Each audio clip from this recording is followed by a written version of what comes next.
적은 돈이라고 해서 공부를 조금 해야 되는 건 아니에요. 사실 반대거든요. 돈이 없을수록 공부를 더 많이 해야 돼요. 안녕하세요. 사회초년생 부동산 멘토 레나입니다. 안녕하세요, 선생님. 선생님, 저도 이제 부동산 투자를 하고 싶은데 뭐부터 하면 좋을까요? 부동산 투자를 시작할 때 뭘 투자하는지가 중요한 게 아니라 일단 나의 상황을 점검하는 게 가장 중요해요. 가장 첫 번째로 해야 될 일이거든요.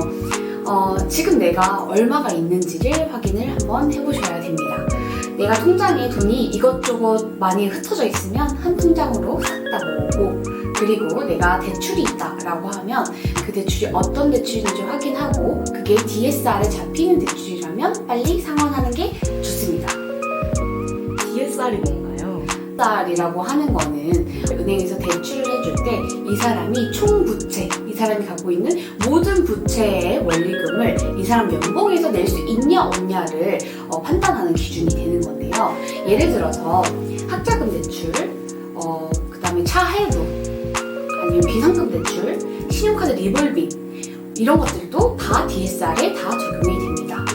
그래서 이런 대출이 많으면 우리가 주택담보대출, 그리고 주택을 살 때 대출이 조금 적게 나오기 때문에 집을 사기 전에 이 대출을 다 정리하는 게 좋습니다. 선생님, 그럼 만약에 제가 1억이 있다면 어떤 투자를 할 수 있나요? 1억이 있다면 정말 많은 선택지가 있는데요. 4억짜리 아파트인데 경매로 3억 5천에 샀다고 한번 가정을 해볼게요. 그리고 대출을 80% 받는다고 쳐볼게요. 여러분들도 계산기를 한번 켜서 저랑 같이 계산을 해볼게요. 자, 3억 5천에 우리가 80% 대출을 받는다라고 하면 우리가 필요한 돈은 처음에 7천만 원이 필요하겠죠. 그리고 법무비, 취득세, 이런 부대 비용, 그리고 경매를 하면 이사 비용이나 이런 것들이 필요할 수 있어요. 이런 부대 비용까지 다 합쳐서 만약에 한 8천만 원이 들었다 라고 치고, 그러고 나서 이 집에 인테리어를 간단하게 한 500만 원 들여서 했다. 그러면 8,500만 원이 들어가는 거겠죠. 그리고 여기에 월세를 넣는다고 쳐볼게요. 한 5천에 100만 원 정도. 5천에 100만 원 정도 넣으면 내가 8,500만 원 정도 들었고 5천만 원을 보증금으로 회수하게 되면 우리는 3,500만 원이 최종적으로 들게 되는 거죠. 자, 그러면 우리가 대출을 아까 3억 5천에서 80%를 받았으니까 우리는 2억 8천만 원을 대출을 받는 거죠. 그럼 우리가 여기에 대한 이자도 매달 내야 되잖아요. 그러면 우리 이자 얼마 나오는지 한번 계산해 볼게요. 2억 8천에다가 4% 한번 계산해 볼게요. 그러면 연 이자가 1,120만 원 정도가 나오죠. 이거를 12로 나누게 되면 한 90만 원 정도가 나오게 되는 거죠. 그러면 나는 한 3,500만 원, 최종 3,500만 원 가지고 투자를 할 수 있고, 월세 100만 원을 받게 되면 이 돈으로 이자를 낼 수 있게 됩니다. 그러면 1억으로 4억짜리 아파트를 투자를 하고 결국에 최종 든금은 3,500만 원이 되는 거죠. 그러면 5천만 원만 있다면 어떤 투자를 할 수 있을까요? 이게 돈이 줄어들면 줄어들수록 점점 투자 난이도가 올라가게 됩니다. 그래서 적은 돈이라고 해서 공부를 조금 해야 되는 건 아니에요. 사실 반대거든요. 돈이 없을수록 공부를 더 많이 해야 돼요. 제가 만약에 5천만 원이 있다라고 하면 빌라 경매를 한번 도전해보게 될 것 같은데요. 빌라 경매 같은 경우에는 사람들이 많이 무서워하세요. 이 빌라가 나중에 팔릴까? 안 팔리면 어떡하지? 월세 안 들어오면 어떡하지? 이런 고민들을 되게 많이 하는데, 여러분 그거 아세요? 우리나라 주택 점유 시장에서 거의 50%가 빌라, 연립, 다가구에 살고 있어요. 우리나라 전체 인구의 반은 이미 빌라에 살고 있는 거죠.